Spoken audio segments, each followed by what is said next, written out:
अल्लाह को नाराज करके कहाँ जाओगे? दुनिया के किस कोने में छुपोगे? ऐसी कोई जगह नहीं मिलेगी। क्या आप चाहते हैं कि अल्लाह आपसे नाराज हो? नहीं ना, तो आप नमाज क्यों नहीं पढ़ते?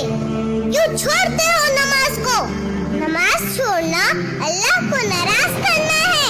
क्या आपको नहीं पता नमाज कितने देर की होती है?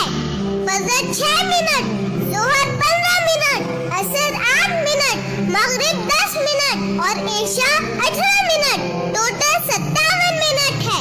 लेकिन क्या आपके पास अपने अल्लाह के लिए 24 घंटे में से 1 घंटा भी नहीं है? मुझे पता है 80% लोग इस वीडियो को शेयर नहीं करेंगे क्योंकि उन्हें सिर्फ हंसी मजाक वाली वीडियो शेयर करना पसंद है। मेरे दोस्तों, पढ़ लो नमाज, मत करो अपने अल्लाह को नाराज।